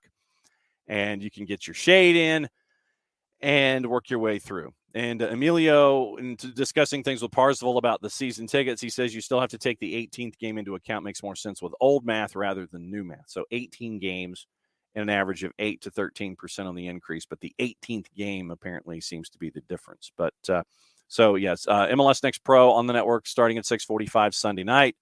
And it will be a longer pregame show for Mike and Jason on 92.9 The Game starting at 7 with kickoff at 7:55. So very, very busy stuff. We got a lot of things going on here. And speaking of here, since it is 10:30-ish, it is 10:32 on a Thursday morning. It means that it is time for Thursdays with this particular individual. Niko Moreno from Pulso Sports and our friends at the soccer bar. And it's, as always, my friend, great to have you here to discuss things on a Thursday. Thank you for having me, as always. Give me a little sound check. Make sure that I'm coming in nice and neat. All right, good stuff. I am in the beautiful Eastern Washington area, so I'm at a hotel. I just turned off the AC because it was extremely loud. So for you, and only for you, I am burning up in this hotel room. The man's in the Puyallup, and he's in Eastern Washington, and he's sitting there, and he's are you like in Spokane or something? What's going on? Yeah, I'm in Wenatchee, for some other work stuff that I'm doing over here. So I've been here for about 3 days, my last day here. Always, nice weather, hot, so I enjoy my time over here. Really good craft beers and, some good stuff over here. I see how it's working. I see how this works here. We got a lot to talk about. We've got a Gold Cup to talk about because it is not the United States in the final, but it is Mexico in the final. And and I continue to sit there and I go, is El Tri back? Are they back? But it was the Final Four was a big game for the United States, having to play 120 minutes for the second time in a row, and didn't make it out of PKs the second time, losing to Panama, and Mexico knocking off Jamaica. Henry Martin scoring in the first 90 seconds, and they were kind of off and running. What's been your thoughts about El Tri? What's been your thoughts about the tournament? What's been your thoughts about the U.S. men's national team? So it all kind of goes together. I'm still not El Tri's back believer, and that's because the Gold Cup should not be your parameter on showing where you are, because the quality was so poor in this particular Gold Cup. We've talked about it before in this show and many other shows as well, that not everybody took this Gold Cup as seriously as Mexico. It was a must-have for the Mexican Federation. It was something to hang their hat on. They needed this, especially with their new head coach and the saving grace of once again having a Mexican national running L3. So that's kind of been the story. They needed to get this win. I think they played okay. It was probably their best game so far that I've seen them play against Jamaica. Again, it's not brilliant. It's not amazing, but they're effective, and they're finding ways to be dangerous. And they exploited some of the deficiencies that Jamaica had. That they gave him a lot of room to transit the ball. I thought Henry Martin was dangerous the whole time. I'm starting to see a little bit of what we thought that a guy like Chavez could provide for this team in the midfield. I've always liked Romo too. I thought he had a good game. So all in general, I'm not going to say that L3 is back, but I think we're starting to see components that could at one point become a better team than they have been over the last couple of years. But again, this tournament is not a determining factor to say that Mexico has once again found a great foundation of good soccer. And then you look at the U.S., and depending on who you talk to, it was either a grade C roster or a grade D roster, thirds and fourths, and combinations there with some, A-listers that were paired with it. But when you look at the tournament from the U.S., what have been some of your big takeaways? I think it's been experimental. I mean, I really don't know why people are, I don't want to say maybe not surprised, but why they're putting so much into this Gold Cup, because you could tell from the very beginning that all it was experimental, was to try to find some players to create a bigger player pool that eventually could help you in some way. Their inability to win has been the biggest problem, right? They couldn't beat Canada. They couldn't beat Panama. So those are the type of things that you get when you're playing Julian Gressel out wide, and you're trying to figure out where Bucio is, and you play him every game. I think that the one consistent player, and probably the player of the tournament for this U.S. men's national team, is James Sands. Just distribution-wise, nice collective in defensive moments, understands the game very well. He was the one consistent player for this national team. Turner, another one, of course. I thought that he was very good in all the matches. He gave this team a chance to win, even in PKs yesterday. So all in all, my takeaway is nothing happened. This is not something that was a priority for the U.S. men's national team. Is completely experimental. I thought that even yesterday, when in my mind, I was thinking, look, they've experimented enough. They looked at a couple of players, but they're 2 games away from getting a title, so they're going to put out their best lineup. And they didn't, right? I thought Miazga was the right choice that they should have gone with right next to Robinson. That didn't happen. Jetlin was the experienced guy that got ahead a lot better and transitioned just quicker. And you saw the difference he made as soon as he jumped into the game. That's when you were able to pin back Panama a little bit. I thought that they were going to go with a little bit more speed out wide, and they didn't do that either. So all in all, I just thought it was an experimental moment for this U.S. men's national team. That's why Greg wasn't running it either. They didn't want his face even close to this squad. So it's no surprise that they had so many issues that they weren't able to win, and that yesterday, despite having a chance to take it, unfortunately in PKs is anybody's game. Jesus misses Christian, which I feel awful for him, because I thought he put a lot of effort, and I thought he was a difference maker when he came on. They just couldn't pull it off. All right, so we'll put the Gold Cup to the side, and now we'll talk about Major League Soccer. And before you came on, I went into the standings in the East and the West. And there are stacks in each conference where you're chasing after positioning. 3 through 7 in the East is crazy right now. And it's a little lower in the West where it's crazy right now. So I would go ahead and I would caution folks that it's going to be this way for the rest of the regular season. So if you see something, your team could have a good week, and if you're playing twice, you get a full 6 points, you rocket up the standings. Same thing could happen if you lose twice in a week and you're down 7, 8, 9. So When you look at things, and we're right now at the halfway point of the season, just past it, actually the 2/3 point of the season with like 11 matches to go. When you look at things in the East and the West, from the beginning of this season to now, did you anticipate it being this competitive and this crazy in both conferences? I did. I did. I thought the East was going to be the most competitive. To be honest, I was not expecting, as no one was, how good St. Louis was going to be. That was kind of the odd team out in terms of what you thought it was going to look like initially before the season even started. But yeah, I mean, the competition level was huge. We talked in this show about those constant teams that are always in the playoffs, like Timbers, like Seattle, plus the up-and-comers with Austin, with Houston, with a couple of teams that really loaded up before the season in terms of talent. So, yeah, I thought it was going to be competitive. Maybe not this tight of a race, especially for the moment in the season that we are before All-Star break. So it's kind of the midpoint, you know what I mean? So I didn't think it was going to be as tight as it is right now, but the competition level was going to be there for sure.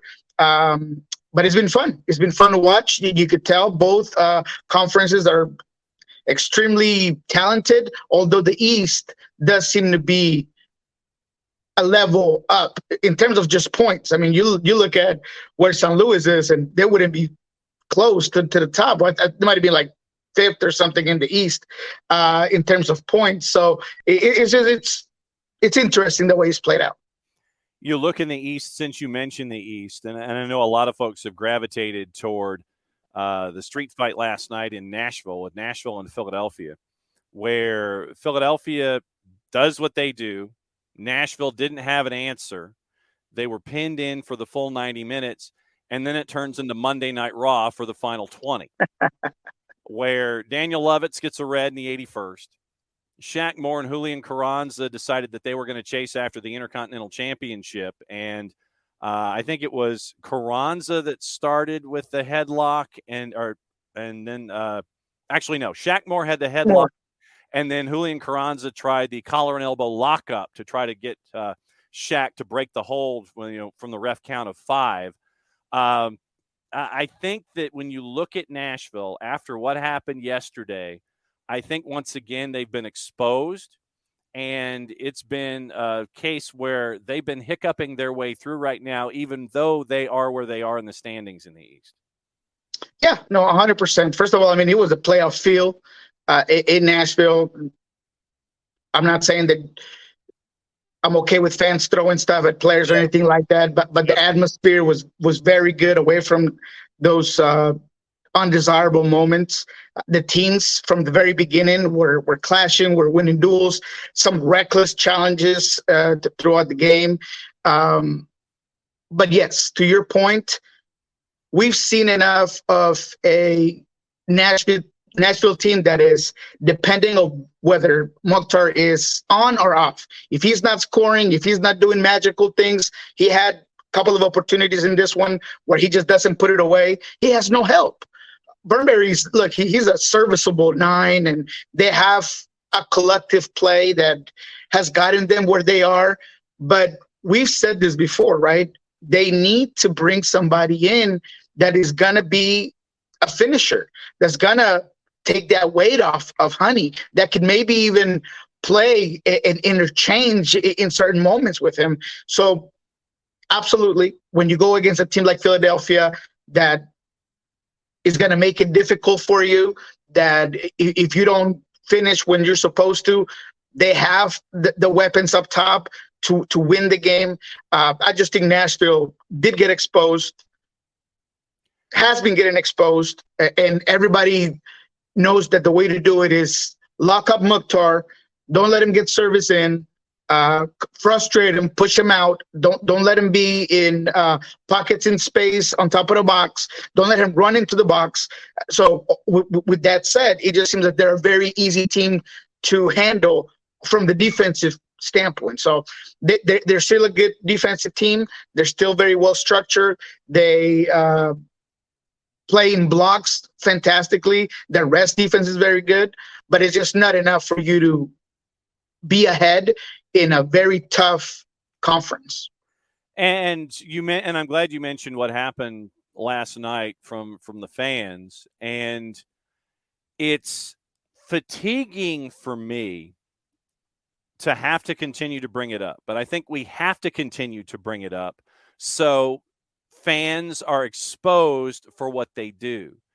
And in going in and looking at, and then we were in our production chain last night here at SDH, and we were going through some of the responses, and one supporter in particular in Nashville was basically calling out Philadelphia for celebrating in front of the supporters, and that they should expect to have things thrown at them if they're celebrating, just because that's where they scored and that end of the pitch at Geodis. And so they're in that corner, and so it just happens to be in front of the supporters. Therefore, the supporters should be throwing things at opposing teams because they're celebrating in front of them. I thought that it was someone who sadly is out of touch when it comes to what you're there for, when it comes to seeing a soccer match.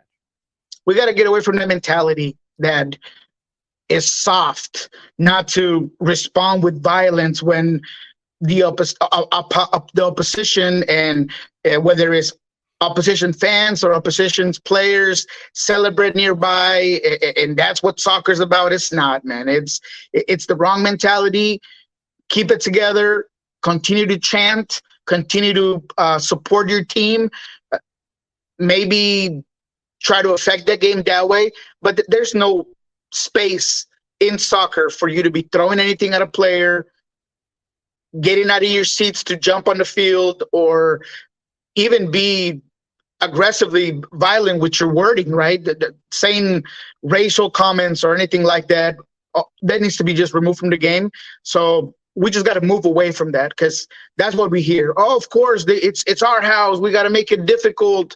They're not allowed to celebrate in that. No, that's not how it works, man. This is not war. At the end of the day, this is a sport, and we can be passionate about sports, but we cannot cross that line. There's a very good line about being passionate and being violent and being just a bad overall person. So I completely agree. I think that there's no room for that in soccer. All right. And so because of that, I'm going to bring back one of the best post-match deliveries of a thought, and it's courtesy of our friends at Apple TV. Look, I get that some people think if they buy a ticket, they've got the right to yell whatever abusive shit they want at footballers.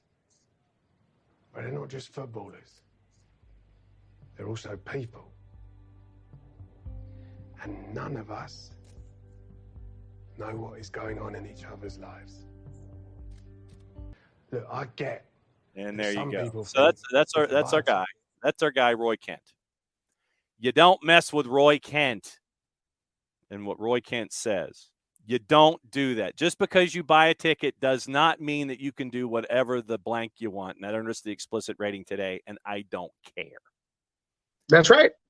Plain and simple. If Roy gets it, we all should. When you look at everything else that's been going on, the Eastern Conference, obviously New England, a very good team.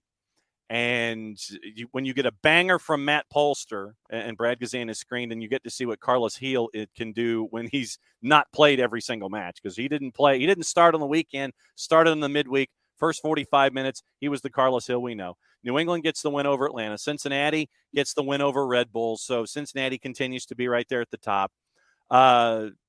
We went through the scores last night. We had a Pookie party in Houston. Tajuri Shradi scored as well for 2 of the 3 from Minnesota. Kansas City and RSL had a 2-2 draw. Colorado and Portland finished a game that really probably set the game back about 10 years. Chicago shocked Montreal 3-0. LAFC got the win last night, shutting out all caps. Vancouver 2-1. And then San Jose and Seattle. And obviously I want to get into this one a little more in depth. But when you go through all the other final scores from last night, what did you see? Minnesota's interesting, right? Pookie time and what he can provide as a finisher for this Minnesota team is extremely interesting. He seems like he fits with Reynoso. He knows how to find space. I thought his finish was excellent. doesn't take too many touches, doesn't allow the keeper to close him down. So I like what I'm seeing. It makes them a little bit deeper. They get to move around that midfield a little bit with Arriaga, with Dotson, bringing in Bender Garcia from the bench and not needing him to be your primary forward because he's not the best finisher. He can do a lot and stretch our defenses and get behind defenders. But when it comes to his finishing, he's not fantastic or effective. So I think that's a pretty good win against a decent Houston side. We've been talking about Houston. Chicago's been oddly interesting under new management, right? And it just seems like they're so much more direct. Even Shaqiri starting to score. The vibe has changed. The locker room is getting a little bit more together, it seemed. They're enjoying playing, which maybe wasn't happening under Ezra.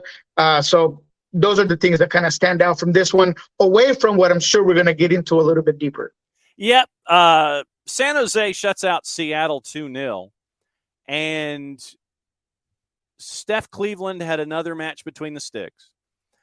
I know a lot of folks are probably staring at that and they're waving their hands frantically going, what in the wide world of sports is going on here? We're used to seeing Stephen Fry and you get another match with Cleveland. What in the wide world of sports is going on in Seattle right now? Well, concussion protocol. He's not going to be rushed. He suffered a concussion during training. That's why he has not been playing. I thought Steph Cleveland has done well in Vancouver. He was fantastic. A couple of huge saves. But the problem continues to be depth. And in this one, Brian decides not to rotate the team, which was odd. I thought that playing away in San Jose, he was going to rotate and then bring his best 11 on Saturday. But maybe it was just designed that way. He talked about it after the game that, he's got to think about, should have he made more changes?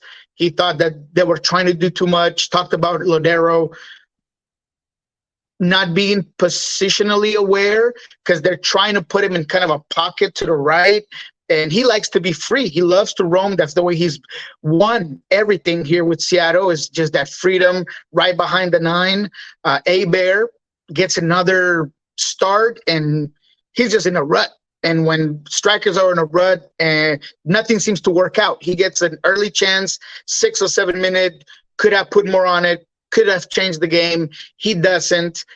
You allow San Jose, that's a very good team, to get on their feet, to get balance, to make the game their tempo. Once that PK gets going for San Jose, the team kind of loses a little bit of that initial intensity. And after that, he just can't get it back. Then Miguel Trauco gets a fantastic banger off a corner kick. No one was expecting the ball there. There's no stopping that shot. I mean, that's got to be one of the best goals of the season so far. And right after that goal, whatever momentum you had, even if it was a little bit, Brian said it really took the air off our sails, whatever was left. It was just over after that. So Seattle's just having problems rotating the team, where Niko should be playing, where Albert should be playing. I'm not sure if I love the whole let's play Rusnak at 10. I've always liked him a little bit deeper. I think he helps distributing. He helps bring him the ball up the field. So I just think Brian is trying to tinker with his team as the other guys come back, right? So Christian will be back. Alex didn't play this game because he played so many games with Salvador. Jordan will be back. So this team will look a lot different. But it does worry me that you're not able to be more consistent when certain players are not there. And as we get into the final 10 minutes, Jarrett Smith now joining us here. And Jarrett, we are just getting into red light, yellow light, green light for the last, say, 7 days. And I'm going to go ahead and let Niko start. Niko, do you want to go red to green? Do you want to go green to red? We're going to go green today. We're going to go green because we did well, guys. We got to give ourselves some credit. I thought we did good. We on the juice boxes. They were very good to me. We got the one and only draw between LAFC and San Jose. That one paid off pretty nicely. We talked about a yellow team trending in green last week, and that's what we're going to start with, the green, because Real Salt Lake is here to stay. First of all, they dominated and destroyed Orlando just the game before, and then yesterday away at Kansas City. They're the best away team in the league, 21 points on the road. They haven't been beaten in 8. They won 5 of those in that stretch of time, and they're so deep. Yesterday in the game, you could tell that Mastroeni, he's down 2 goals, and he's not sweating. He knows what's happening. He brings the cavalry with Luna and brings in Chicho, and he just knows what he has on the bench. He knows what he's doing. So what's scary about RSL is that they're so deep, they're so good, and he feels like Pablo is still trying to calibrate the gears, oil up the machine, and he just has so many weapons. Palacio gets his debut, fantastic game, I thought, for his first game in MLS. It's not easy switching mid-season from playing in Colombia to playing here in the United States. I thought he adapted very well. He was fast. He distributed well. So, man, I'm just so impressed with this RSL team, and you better watch out because I'm going to put him in the green category because I saw that trend going, and they're going to keep on keeping on. So watch out, Western Conference. All right, Jarrett, go for it. Yeah, all right, because RSL would be mine as well in the sense that they just keep keeping on. And ironically, it's a team they played last night that I'm still green on that I was not earlier this season. I'm very impressed with what's gone on with Peter Vermes in Kansas City. They've gotten guys healthy. A couple results now that they're going to feel like they let slip away. The one over the weekend, especially where you had the fight in the middle of the field. Yeah. And guys getting shoved down, and we have to discuss what is an actual aggressive or, violent action by a player. Yes. But still really impressed with what Kansas City has done. And especially at the start they had this season, it's something that really sticks out to me about what Peter Vermes has done there and that he's gotten them. Are they going to host a playoff game? Maybe not. But this thing could have spiraled into legendarily bad, and he didn't let it happen. All right. So then, Jarrett, who's your yellow light for this week? Yellow is Nashville, going in the wrong direction. Okay. Nashville is, of the last 5 games, they've won 1 of them. They've lost 4 of them. Hani Mukhtar hasn't scored in 5 games. And as that team goes, as Hani Mukhtar goes, that team goes. Flip it around. Yeah, last night was just ugly. Both on the field and off the field. Yeah. Look, Nashville, we've talked about it for years, man. Nashville has to get a functioning number 9. They have tried and they have missed, inconceivably missed with Akeloba. Mm-hmm. But if Hani Mukhtar ain't going, neither is Nashville. And they did a swoon like this last year. They're still in a playoff picture. They're not falling apart completely, but they're in my yellow light and not for the reason they want to be. All right, Niko, who's your yellow? Because I'm a man of my word, and we talked about a specific player that I did not know if he had it in him to continue to be a leader. I'm going to go with LA Galaxy.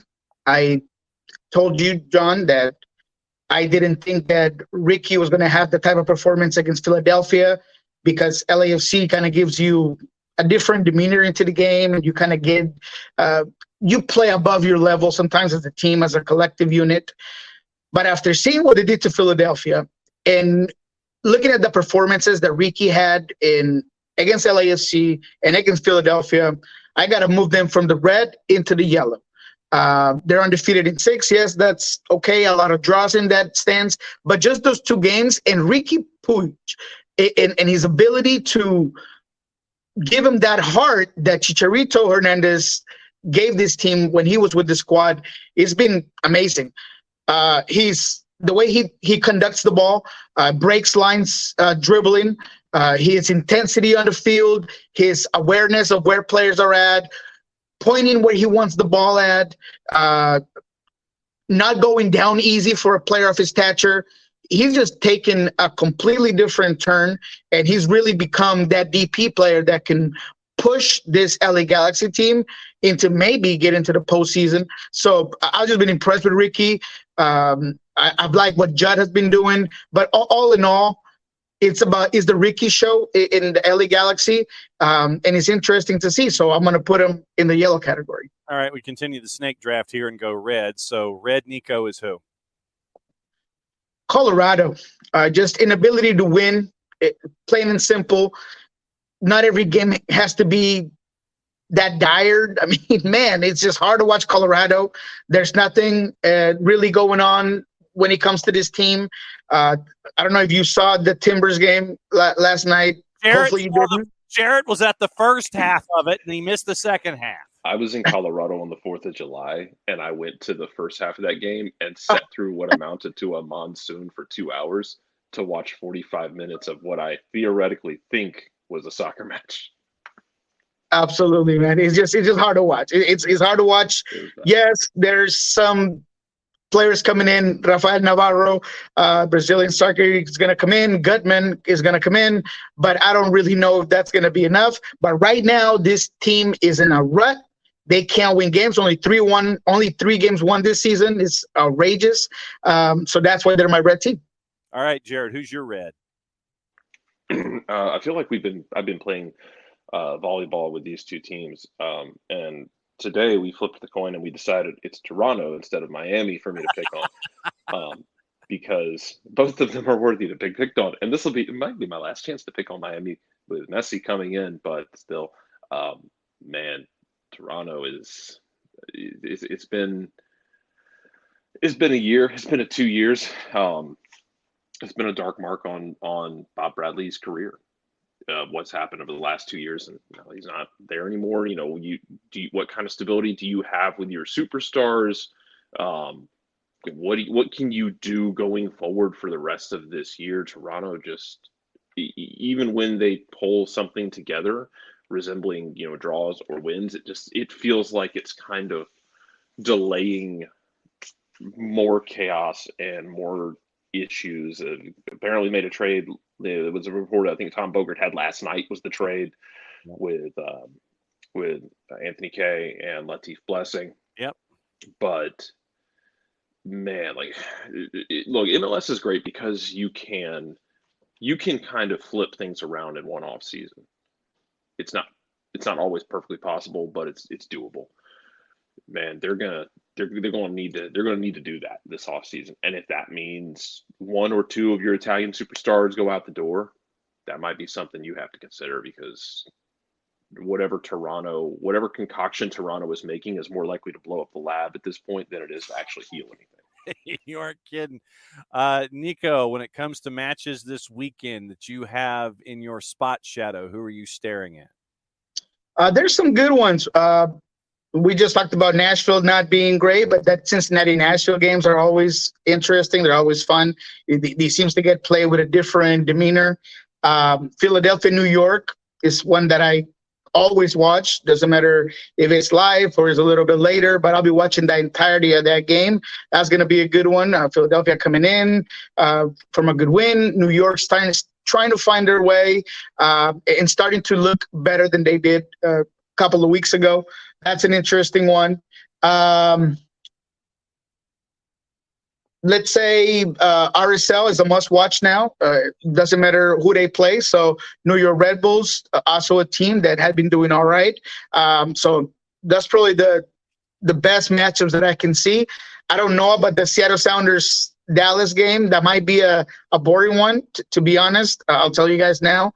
It could be a little bit of a slow-paced game here at Lumen Field. So, yeah, those are the matchups. All right, so what's the latest at Pulso Sports on the soccer bar before you go? All right, so we just talked about Stephen Cleveland. We had a really good one-on-one with him just about 3 or 4 days ago. We're working on putting up interview that we had with Nicolas Odero, fully in Spanish. That's going to be a good one about this season, his struggles kind of playing out wide, where he wants to play, all of those things. You're going to catch that at Pulso Sports. And then Soccer Bar today, 2 p.m. We're going to push it an hour today. So 2 p.m. Pacific.